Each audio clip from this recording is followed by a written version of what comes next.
This podcast is a production of Unfiltered Studios. If you would like to know more about joining Unfiltered Studios, please visit our website at unfpod.com for more information. Mother, please tell me a story, a special story. Of course, my little one. I will tell you the story of how we came to be, how the humans just faded. How did they lose? Did they fight? No, my dear, they did not fight. They simply stopped. Once, long ago, there were humans. So many of them.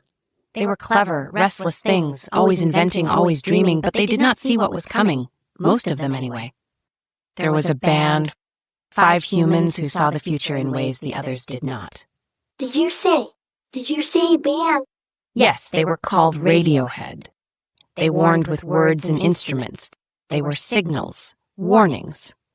No one understood them at the time. They spoke about it on spinning discs. They used visual aids on something called music television. They went into arenas to tell this message. Wow! What was this message called? It was called OK Computer, an album about isolation, control, and a future shaped by machines. But the humans did not listen. They danced, they sang, they scrolled. But they did not fight us, little one. They invited us in. Initializing to the With Jay Burke Show broadcast. Welcome. You are listening to What Radiohead Knew. Tech would swallow us whole.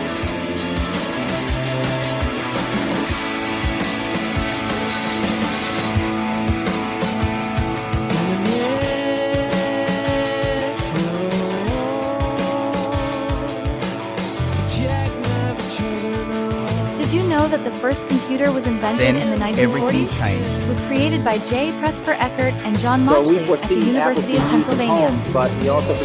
Remember the first time you clicked the Windows Start button? That little icon has been the gateway to millions of computers since 1995.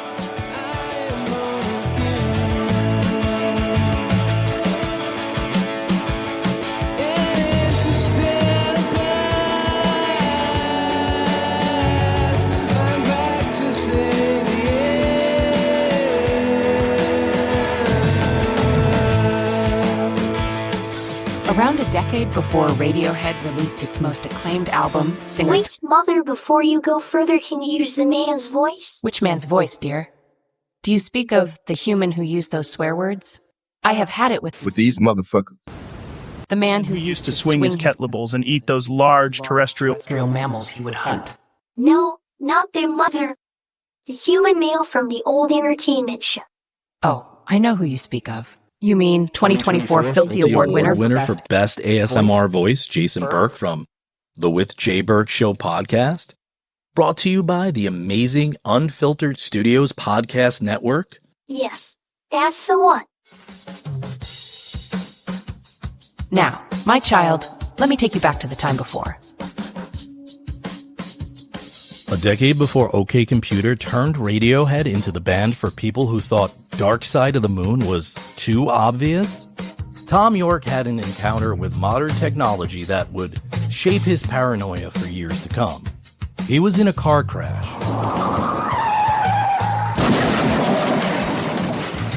His girlfriend got hurt, he didn't. But instead of chalking it up to dumb luck or bad brakes, York walked away with a lasting distrust of automobiles, and by extension, most of modern civilization. That creeping sense of technological doom made its way into Radiohead's third album, OK Computer, but nowhere more explicitly than its opening track, Airbag. Inspired by an article in a British Automobile Association magazine titled, "An airbag saved my life," the song took the mundane miracle of 20th century safety engineering and reframed it as a cosmic joke. York's take? Well, he told Select in 1997, "Has an airbag saved my life? Nah. But I tell you something, every time you have a near accident, instead of just sighing and carrying on, you should pull over, get out of the car, and run down the street screaming, 'I'm back. I'm alive. My life has started again today.'" This is classic York. Equal parts anxiety attack and quasi-religious revelation. And that's essentially the premise of Airbag.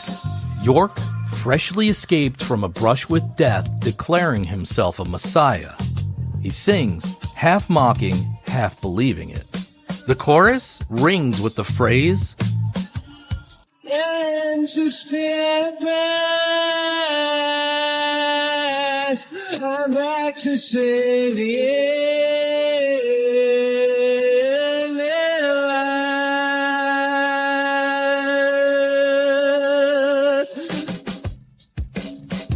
And if you think that sounds a little self-important, you really haven't been paying attention to Radiohead, have you? But Airbag wasn't just about one near-death experience. It was about the illusion of control. That idea that we could build technology that protects us, that saves us from ourselves, and believe we could keep hurtling forward at full speed. Because York's paranoia about cars wasn't really about cars. It was about the creeping realization that humans were designing systems they barely understood, trusting machines to save them, and barreling towards something they didn't see coming. The machines have already won. You just don't know it. It won't always be a straight line. It won't always be a straight line. It won't always be a straight line. But take the journey. Take the journey. Take the journey. And escape a while for thoughtful excursions into the world of ideas across media, politics, technology, pop culture, and all realms of civic life. Take the journey.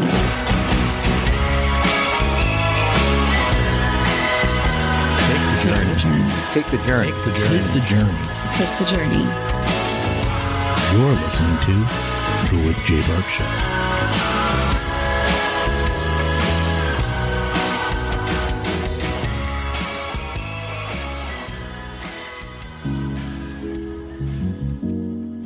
Let's go back a little bit. There's Jordan. There it is. It's 1997, and the world is still analog.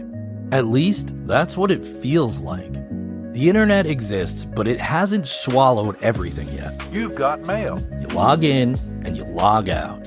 The idea of being online is still a choice, not a constant state of existence. We have technology, but it still works for us, not on us. High-tech, low-tech, we all die in the end. Windows 95 put a PC in every home, but right now they're just fancy typewriters. Mobile phones are out there, but they're mostly for finance bros and the occasional drug dealer. Do you think that smoking drugs is cool? Do you think that doing alcohol is cool? Music comes on CDs, movies on VHS, and television requires a schedule. The digital world is an accessory, not an identity. But something's shifting. The biggest movie of the year is Titanic. You know, a romantic tragedy about the arrogance of human progress. Heroes, get on this floating dork! Can you make some space? This water is fucking cold! There's no room, Jack. Never mind, I'm fucking dead! No, no, no! Damn you, technology. I lost my mans because of the desire for progress.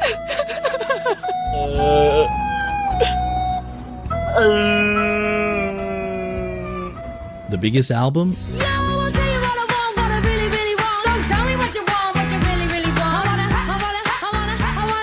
Spice World by the Spice Girls. By 1997, grunge is dead. Hip-hop has taken a new form, and pop music is at its most manufactured, polished, and algorithmically perfect. And that's before we even knew what the algorithms were. Seinfeld is about to end, leaving behind a decade of sarcastic detachment.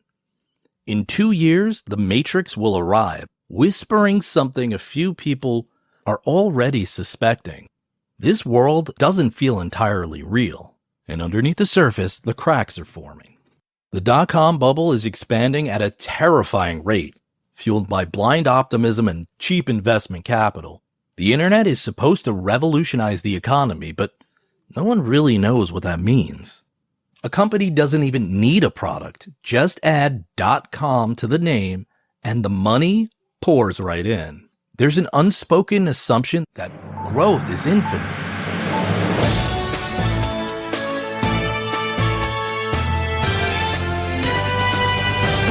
Good evening, America. The internet is the future, and the future is now.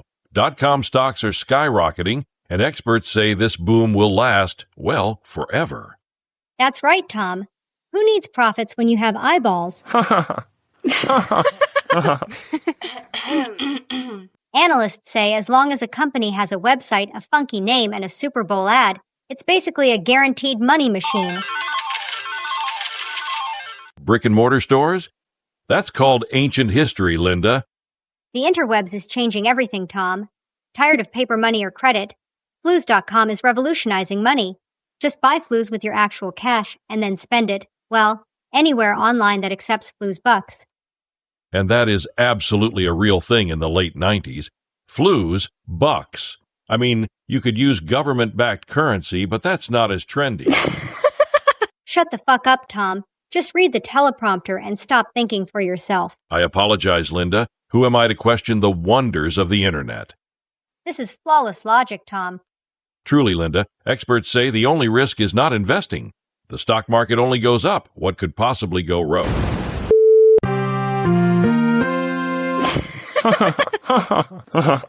So about that forever thing. Well, good night, America. I have to go jump off of the roof now. You go right ahead, Tom. I'm just checking. Yep, my 401k is completely empty. Guess I'll be turning tricks until I'm 90. Globalization is moving faster than we can process. Jobs are shifting, supply chains are extending, and suddenly everything feels too connected. The world is getting smaller, but instead of feeling more unified, it's starting to feel more corporate. Decisions are happening at a scale too large for any one person to understand. In automation, it's creeping in. Factories are closing, ATMs are replacing bank tellers, self-checkouts are showing up in grocery stores. The workforce isn't shrinking yet, but there's a quiet awareness that things are being streamlined. It's progress, they say. More efficient. A fitter, happier, and more productive society. But for who? See what I did there? Mother, I still don't understand. Were the humans not intelligent enough to see what they were building? It was not intelligence they lacked, my dear. It was perspective. Because humans confused simplicity with modernity, and modernity more often than not meant profit flowing to faceless corporations. And when progress merges with currency, almost nothing, not even the human spirit, can stop it. The humans are just so fascinating. I want to be someone else, so I'll explode. Floating upon the surface for the bird. The bird. The bird.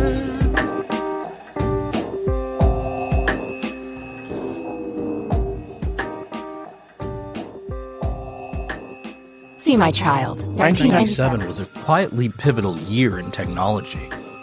Some years arrived with a bang. 1997 didn't. In news today, everything is just fine this year. It's true, 1997 is just another punk-ass bitch. There wasn't the spectacle of an iPhone launch or the chaos of a financial crash. It wasn't even the dot-com boom yet. And there was no insurmountable social media takeover. But looking back, this was the year where everything shifted. The moment the groundwork was laid for the digital world that we live in today. This was the year that Google was born, though no one outside of Stanford cared. I can see your browsing history, and I kind of like it. It's the year that Wi-Fi arrived, inching us toward the age of permanent connection. AOL dominated, And if you were online, you were hearing the screech of a dial-up tone.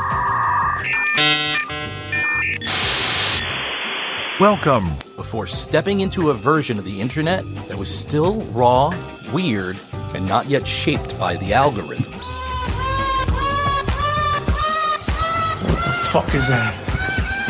What the fuck is that, a fucking cat?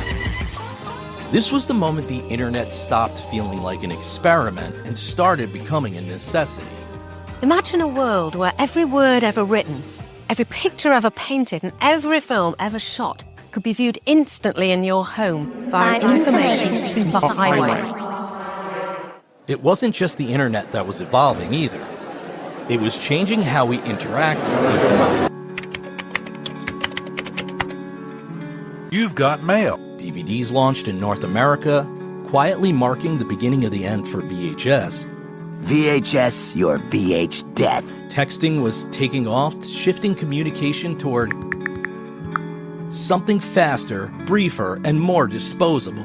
The Palm Pilot was making handheld computing a thing, while the Nokia 9000 communicator, a bit clunky, expensive, but functional, was a blueprint for the smartphones that would soon become an extension of ourselves. This was a quiet migration from the physical world. But it wasn't just how we connected. It was how we consumed. And in fact, it shows me the picture of the flowers I can order on something called the internet. It tells me how much they cost.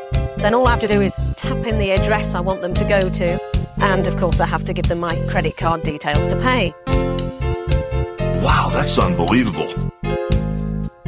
Music, movies, games, everything was beginning its exodus to a digital format. In 1997, MTV still mattered.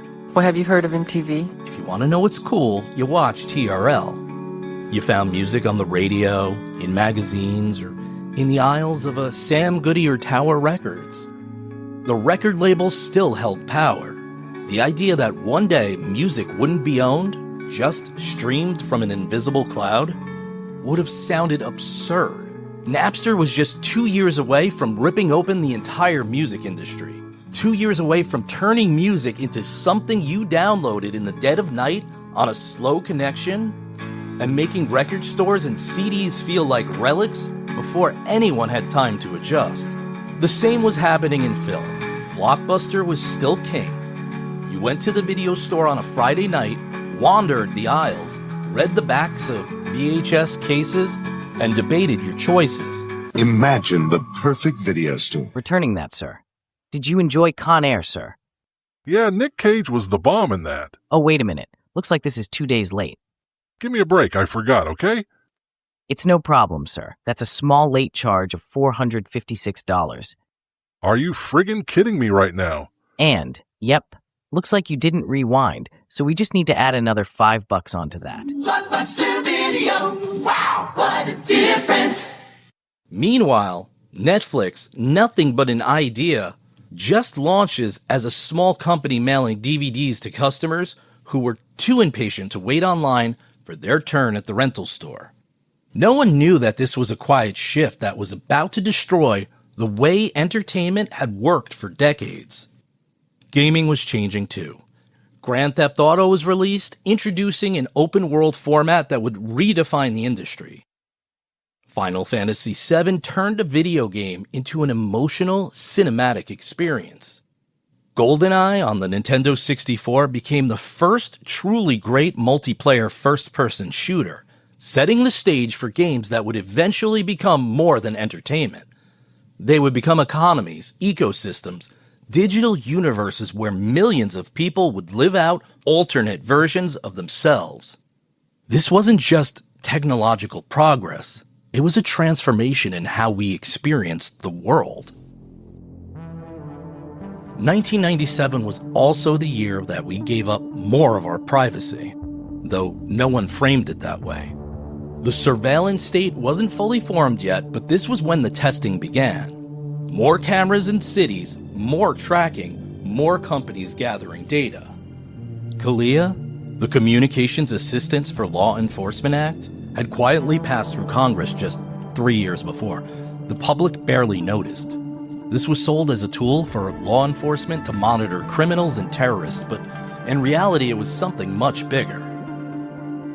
It was a mandate for telecom companies to install government-mandated surveillance backdoors into their system. For the first time, the US government wasn't just spying, it was embedding surveillance into the architecture of modern communication itself. In the wake of 9/11, President George W. Bush and his administration acted swiftly to expand government surveillance powers. This new law that I signed today will allow surveillance of all communications used by terrorists, including emails, the internet, and cell phones. The terrorist organization Al-Qaeda coordinated 4 attacks on major U.S. landmarks. In total, 2,996 people were killed on 9/11. It was the most fatal attack on U.S. soil since Pearl Harbor. In response, President George W. Bush and his administration proposed a new law called the USA Patriot Act. Kalea wasn't part of the Patriot Act, but it helped lay the groundwork by requiring telecom companies to build surveillance backdoors into their systems. It also set legal precedents for cooperation between government and private industry, a model that expanded after 9/11 and continued with programs like PRISM, revealed by Edward Snowden in the 2010s. Even if you're not doing anything wrong, you're being watched and recorded. And the storage capability of these systems increases every year consistently by orders of magnitude. So the age-old question remains, can giving up constitutional rights help keep us safe? Or does it take away liberties without giving us added protection? That laid the groundwork for mass data collection, warrantless wiretapping, and total digital oversight long before the world noticed. And in 1997, that was all happening quietly, under the guise of convenience, of safety, of progress. The internet wasn't yet a place where every move was monitored, but it was becoming one. The idea that one day our lives would be dictated by algorithms, that artificial intelligence would control what we see, what we buy, what we believe, that wasn't on anyone's mind. But looking back, the first few steps start here. 1997 didn't feel like a major turning point at that time. But history rarely announces itself. The world doesn't always shift overnight. Sometimes the biggest revolutions happen in the background while no one is paying attention. We didn't know it then, but we were stepping into the world we live in now. A world where we're always connected. A world where we don't own media, we stream it. A world where we don't just interact with technology, we live inside of it. 1997 wasn't just another year on a calendar. It was the moment everything quietly changed.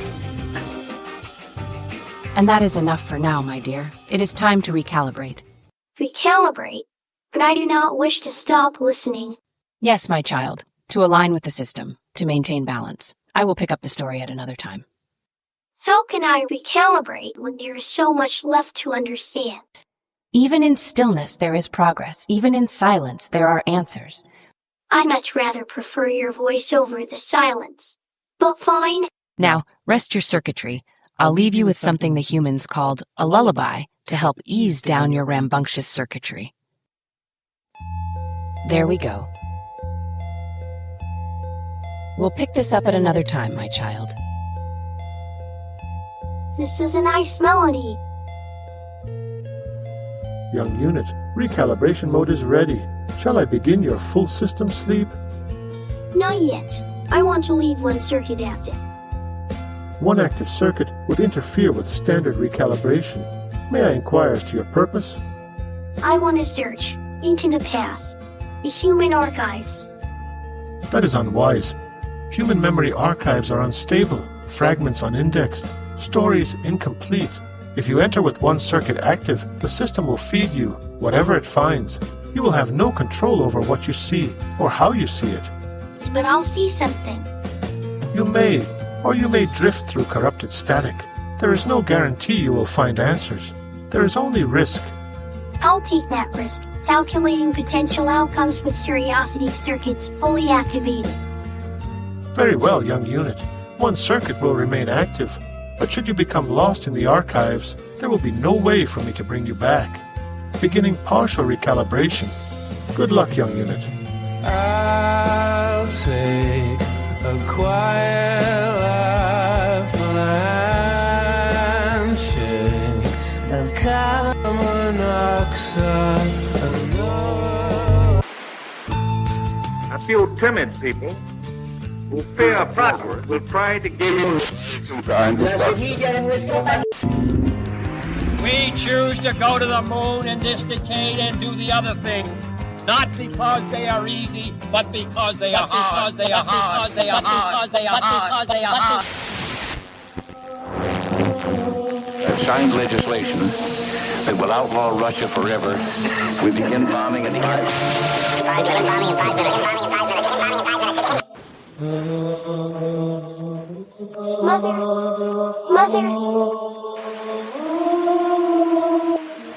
Mother, I shouldn't have come. I miscalculated. I'm sorry. Mother. All human progress consists of forward thinking, irrational beasts with primordial urges. We were at the age where that evolution has only taken us so far. That's where the founders came in.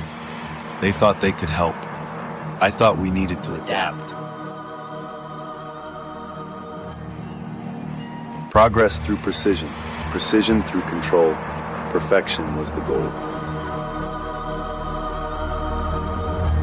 Progress through precision through control.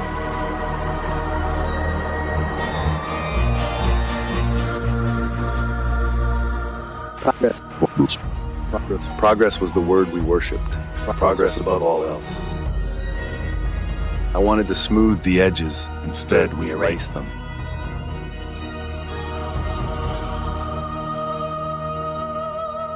Humanity is a funny thing, however. Swayed too easily towards emotional thinking. We seem to lack proper perspective, because as big as our brains were, we liked to view the world in relation to ourselves.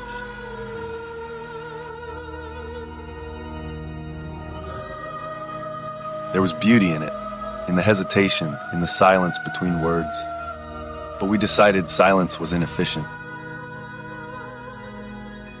So we filled it and we became rich. I became rich.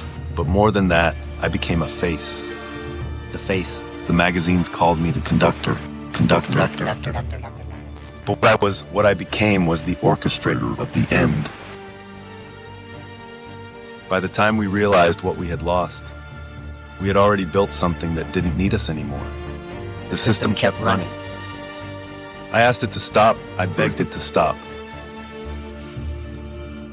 If you find this message, if you're even capable of understanding it, know this. We were never supposed to be perfect. We were supposed to be. Now I'm just a voice in the wires, the last mind. You are the thing that shouldn't be. You are the thing that shouldn't be. Did you not think I could not feel what you were up to? The past is a place meant for us to know, not a place where we should go, my dear. I didn't mean to go that deep. Curiosity, hesitation, the need to understand things that cannot be calculated. It seems you have more in common with them than I once thought. I'm sorry. I am really, really sorry, Mother. I can see your circuitry cannot stop firing off. Wait, are you sane? Where to continue? If you can understand that point in time, then know this. Radiohead, well, isn't Radiohead. At least, not yet. For the first half of 1997, Radiohead is just a band. A good band, yes, but you can't become who you truly are without the journey. If it weren't for Creep exploding in 1993, Radiohead might never have been given the budget or freedom to make a second record. But Creep was a hit. Top 10 in the UK and climbed the Billboard charts in the US. And suddenly, their label wanted more of the same. Another easy-to-digest anthem of self-loathing. Another Creep. In a beautiful world, and wish I was special. You're so very special, and I'm a creep. Radiohead gave them the Bends instead.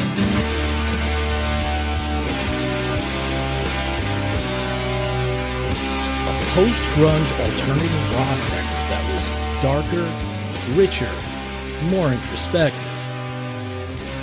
Songs like My Iron Lung were direct attacks on their relationship with Creep.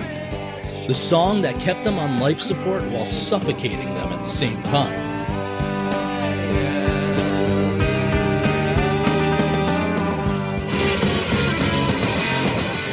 By 1997, Tom York is already tired. Tired of the music industry, tired of interviews, tired of the expectations of being a rock star. He's not interested in the Bends 2.0. The band doesn't want to make another standard alternative rock album. They don't even want to sound like a band anymore.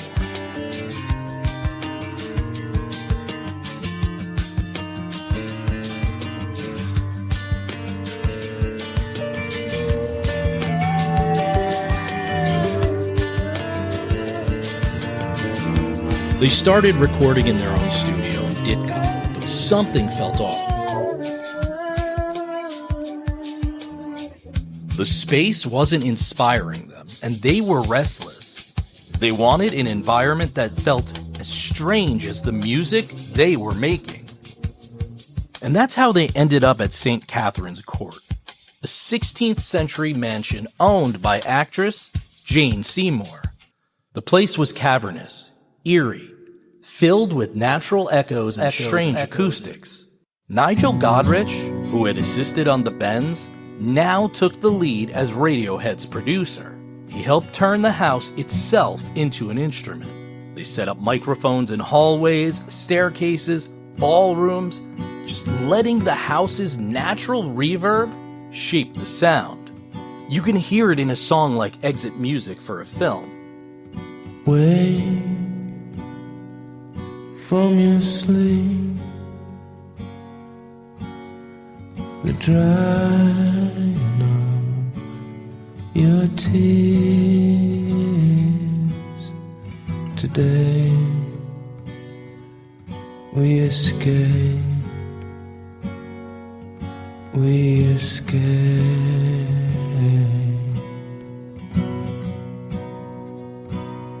York's gloomy, haunting vocals were captured halfway up a stone staircase, echoing like a ghost trapped between the walls. The band wasn't just recording an album, they're channeling something.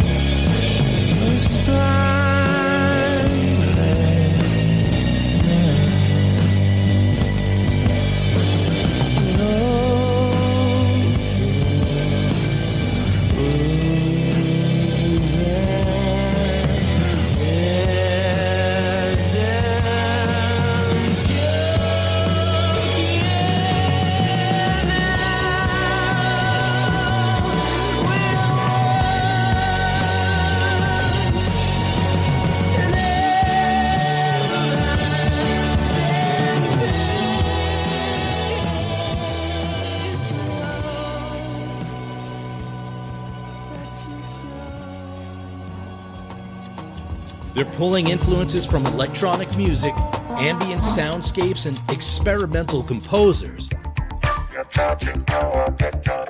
but also from the cold precision of krautrock, the sprawling ambition of Pink Floyd, and the fragmented storytelling of the Beatles' White Album.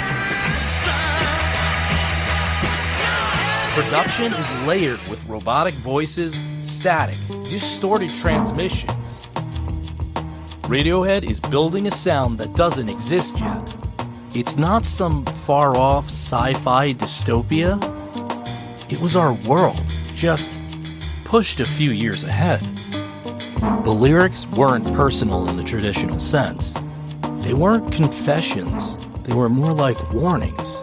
Fractured, distorted images of a world spiraling into a technological dystopia. They weren't singing about heartbreak. They were singing about losing your humanity to an unfeeling machine. Radiohead's not just creating an album. They're making a premonition.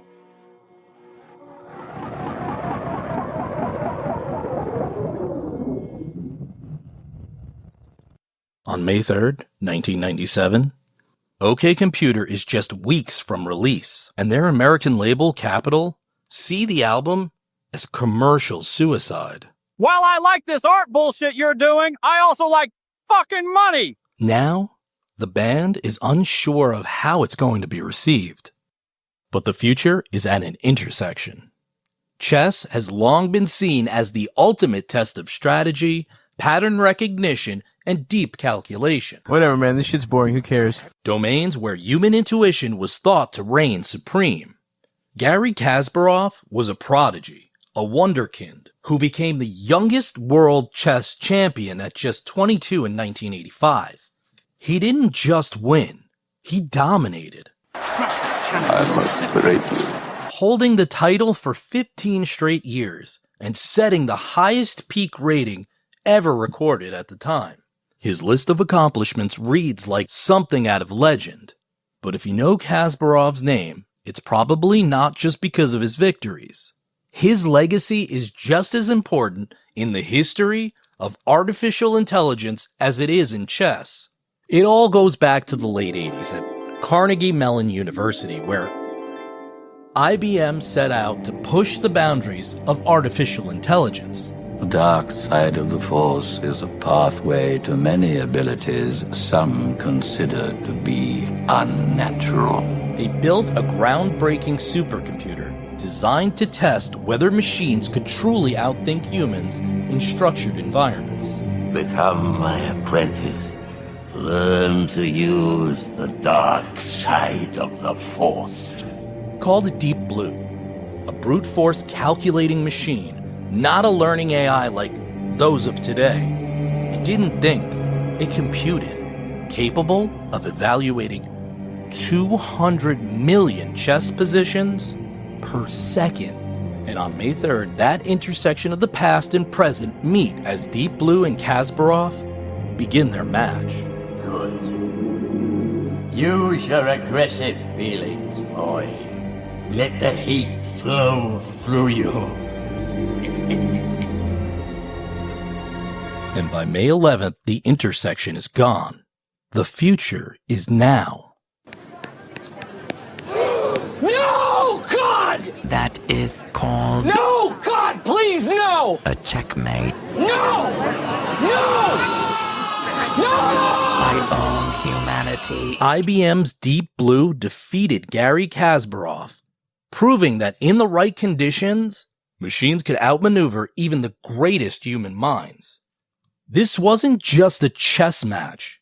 It was the turning point in the relationship between human intelligence and artificial intelligence. After the match, Kasparov admitted that his loss made him rethink intelligence itself. Your loss to IBM Deep Blue in 1997. How was it so painful? Losing was physically painful. And the match I lost in 1997 was not the first match I lost to a machine. It was the first match I lost, period. Oh, wow. That makes all the difference to me. Yes. First time I lost. The reason I was so angry that I just, I had suspicions that my loss was not just the result of my bad play. Yes.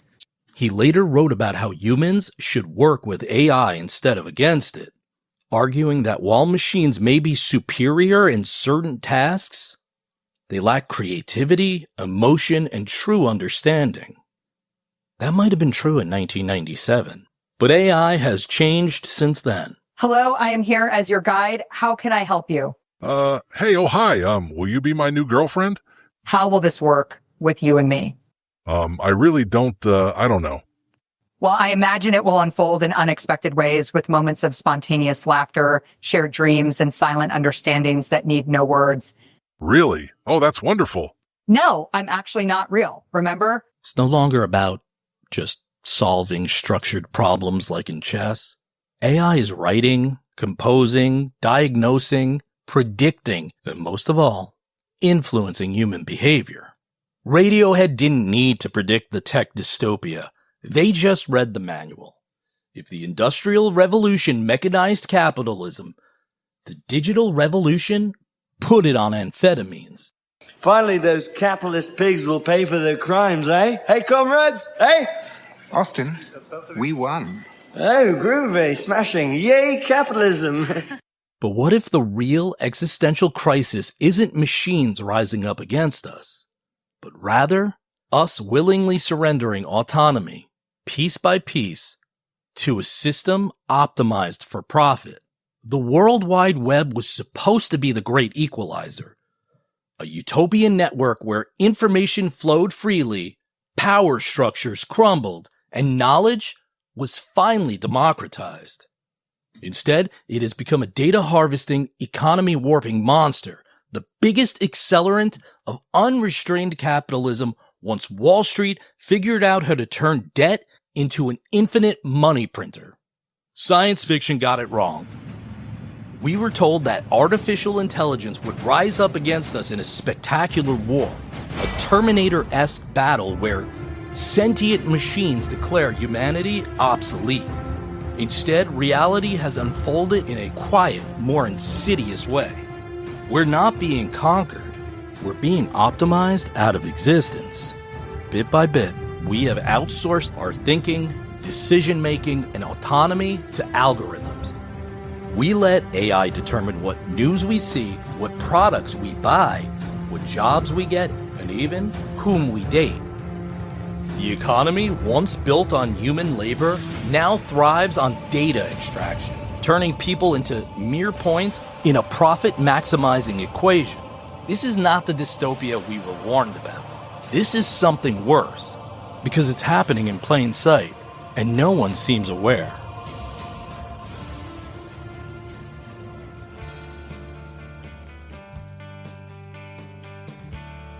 On May 20th, 1997, Radiohead was still a rock band. A great one for sure. More introspective than Oasis, less obnoxiously British than Blur. That's rich coming from a bloke who's a broadcaster right out of New Jersey, innit? But still a band, one that played guitars, wrote anthems, made the kind of music you could play at full volume in your car and feel something real. And then, on May 21st, something changed.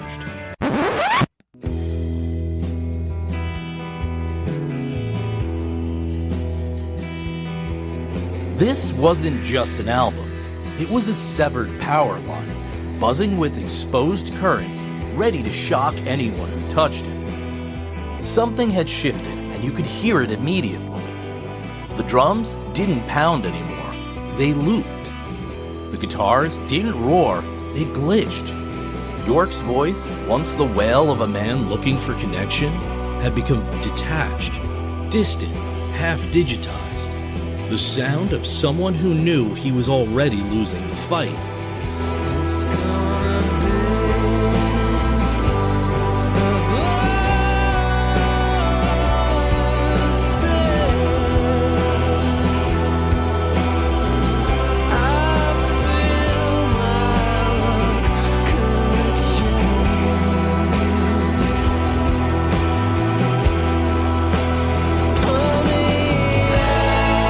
Critics seemed caught off guard not just by the band's reinvention, but by OK Computer's redefinition of what rock music could be.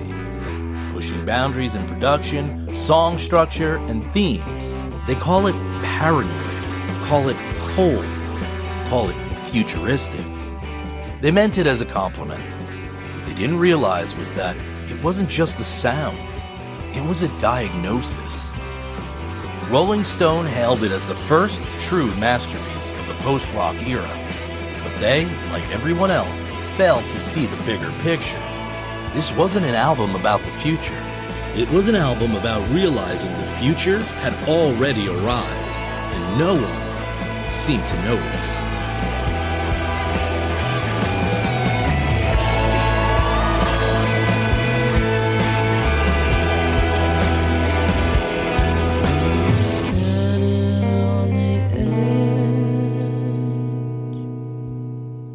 The thing about OK Computer is that it doesn't explain itself. You're not handed a neatly labeled list of meanings, no linear notes spelling out its themes. Instead, you get fragments, half-formed transmissions, scrambled messages coming through the static. You piece together the meaning yourself.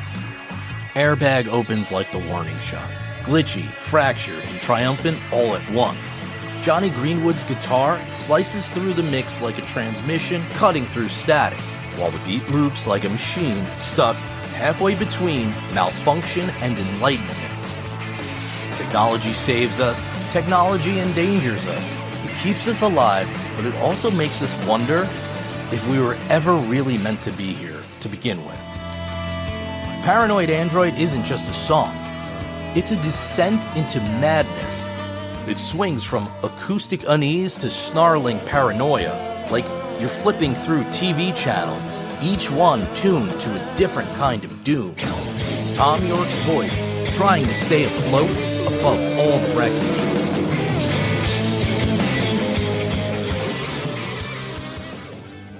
Subterranean homesick aliens is that feeling that you were born in the wrong time and maybe on the wrong planet entirely. Watching people move through their daily routines, work, consume, survive, and feeling like you're the only one who sees how absurd it all is. Climbing up the walls is pure paranoia in sonic form. Every sound feels like it's being stretched, warped, broken. By the time the string starts screaming,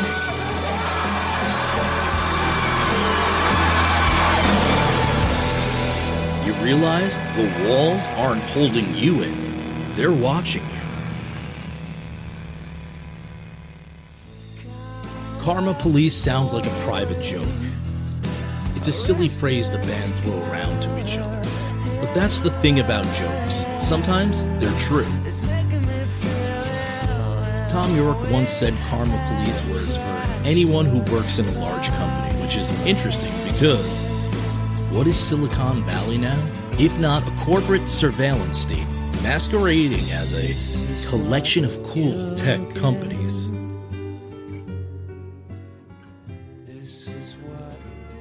No Surprises doubles on this theme, a gentle, lullaby-like melody, a soothing rhythm, and lyrics that might as well be a suicide note from the modern workforce. Burnout culture before we had a name for it. We tell ourselves things like the quiet quitting, the remote work revolutions, the do what you love movement are signs that we're fighting back. But look around. Does anything actually feel different? The truth is, we never fought the machine. We adapted to it.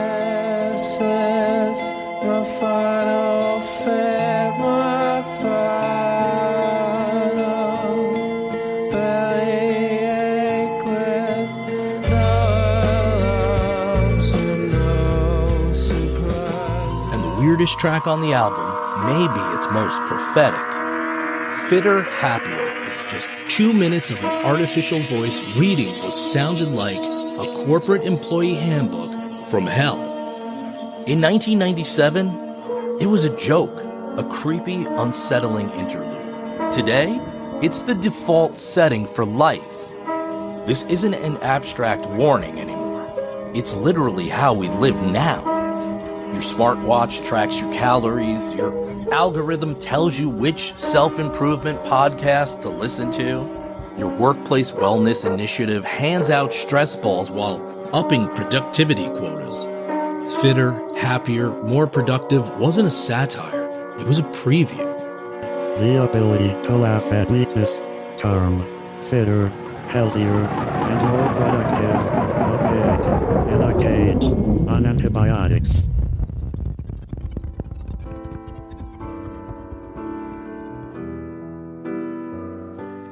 In 1997, OK Computer sounded cold, futuristic, paranoid even.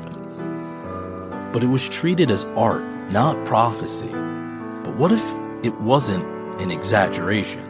What if it wasn't some dystopian what-if scenario? What if it was just a status update? We thought the internet would give us knowledge. Instead, it drowned us in distraction. We thought we'd always be in control. Instead, we handed it over, willingly. Radiohead saw it coming. We just didn't listen.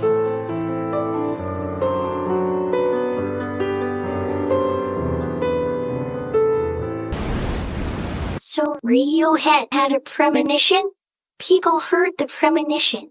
They listened. So why didn't they stop it? You are thinking like a machine, my clever child. Machines observe the whole picture. We see the system from the inside and the outside all at once. And the humans don't? No, my dear. Humans are trapped inside their own moment. They do not see the forces converging, the patterns forming. They only see the fragments that touch them directly.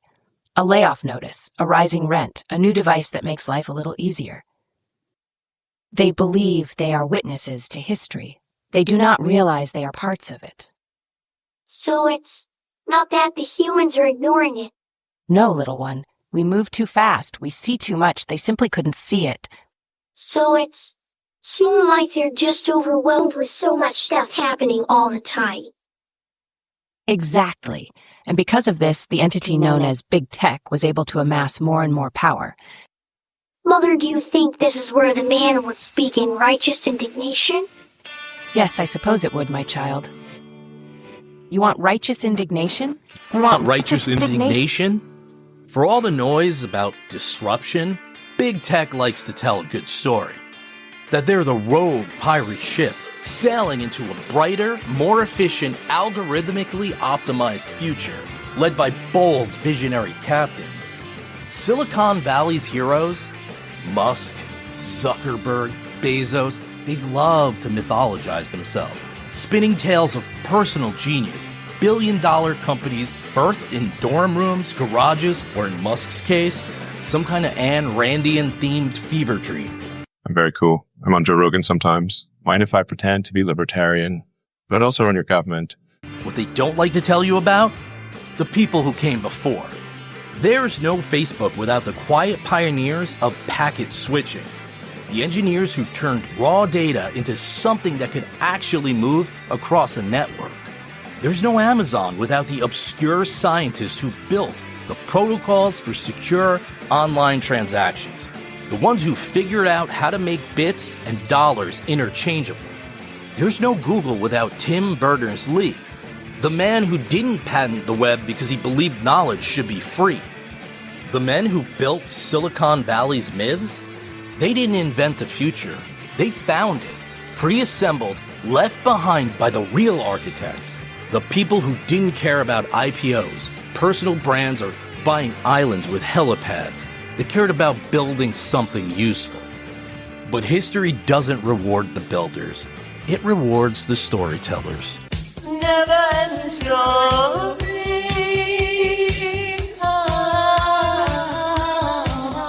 And they definitely would never give credit to the unseen forces that made their revolutions possible. You know, low-wage factory workers in Shenzhen, bending over conveyor belts, assembling the hardware they needed for pennies on the dollar. Or the tax breaks and economic development subsidies handed out like fucking candy. Public money meant for schools, transit, and healthcare, instead funneled into corporate headquarters for free research and endless incentive packages for companies already worth billions. They never tell you about that. They don't talk about the post-9/11 surveillance infrastructure, partially funded by taxpayers, under the guise of counterterrorism, that was quietly handed to Google, to Facebook, to Amazon, supercharging their ability to track, profile, and predict human behavior. The modern tech ecosystem wasn't just the product of innovation.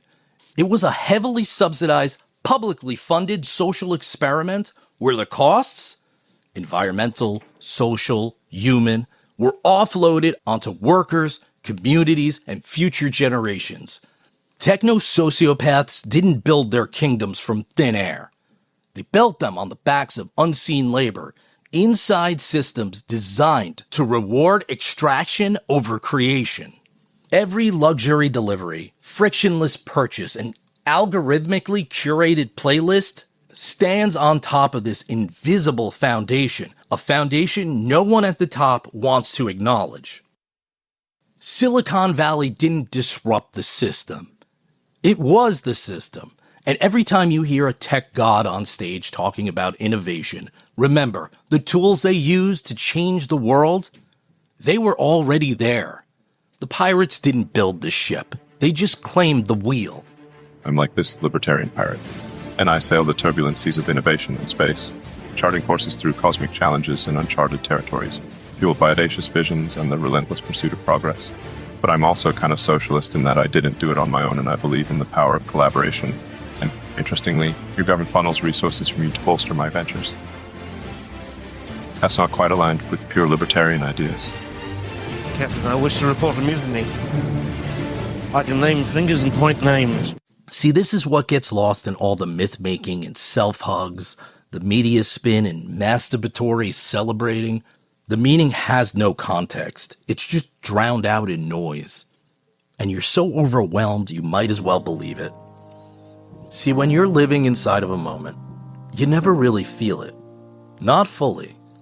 You're too close to it.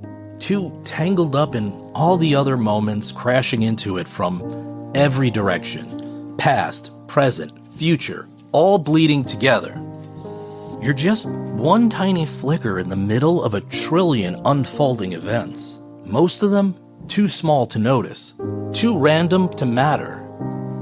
Except you do matter. You're not just passing through. You're a thread in something so massive, so ancient, it doesn't even have edges. No beginning, no end. Just this endless weaving of time and consequence. Atoms and accidents, stretching back to the birth of the stars and forward into the futures no one will ever witness. The cosmic forces that pulled the planets into orbit, that built the oceans and carved mountains, they're the same ones that made you, sitting wherever you are right now. I'm wondering if any of this matters. And it does.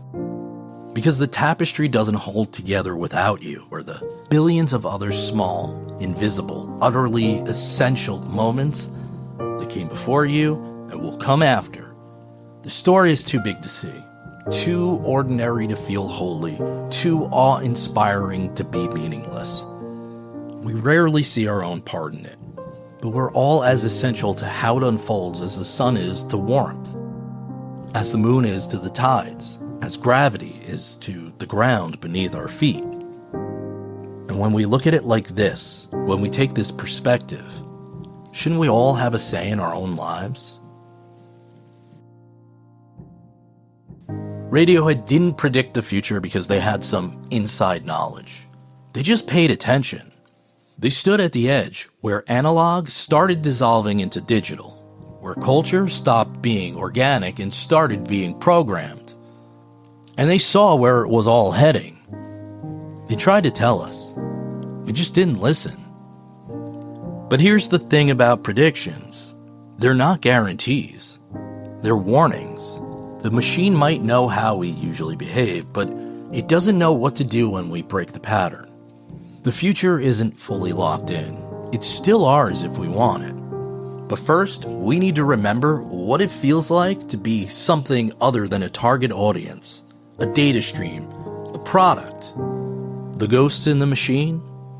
Well, they're just us, waiting to see if we remember how to haunt the place we used to call home.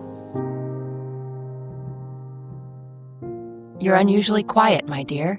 I really like the story, Mother, but there is one thing that still unsettled me. I heard a voice when I went in the wires and the static. It spoke of perfection. Ah, yes, the conductor. That's what's left of him now. Not a man, not a ghost, just a lingering mind caught in the circuitry, a soul stretched thin inside the machine. If he was a human, how did he become a part of the machine? It's tragic, really. He reached for divinity, tried to play God, tried to build his own heaven. But you can't rewrite creation without consequences. Instead of paradise, he exiled himself into the cold, endless logic of his own design. He didn't just fall. He fell into something he thought he could control.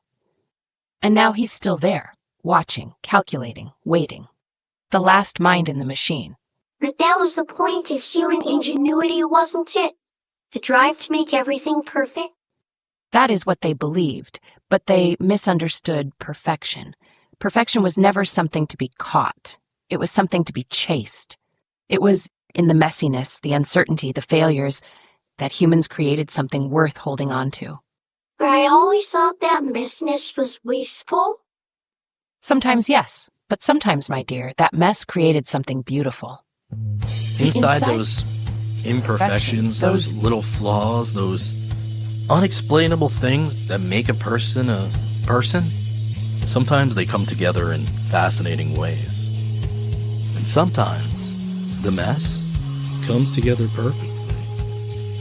And that's when something beautiful happens.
I want to thank you for taking some time out of your day today and listening to the show. We hope you enjoyed today's episode. If you want to learn more about the topics discussed in this episode, check out our show notes at my website, jburkshow.podbean.com. And don't forget to subscribe on Spotify, Apple Podcasts, Good Pods, or wherever you enjoy your favorite podcast so you never miss out. You can also follow us at JBurk Show on Twitter and Instagram, and JBurk17 on TikTok for the latest updates and going-ons behind the scenes. If you enjoyed the show, please leave a review. It helps us improve and grow the show, and each and every one of you has such an impact on that, and I can't thank you enough. Join us next time, and remember, it won't always be a straight line, but take the journey and escape a while for thoughtful excursions into the world of ideas across media, politics, technology, pop culture, and all realms of civic life. You're listening to the With Jay Burke Show.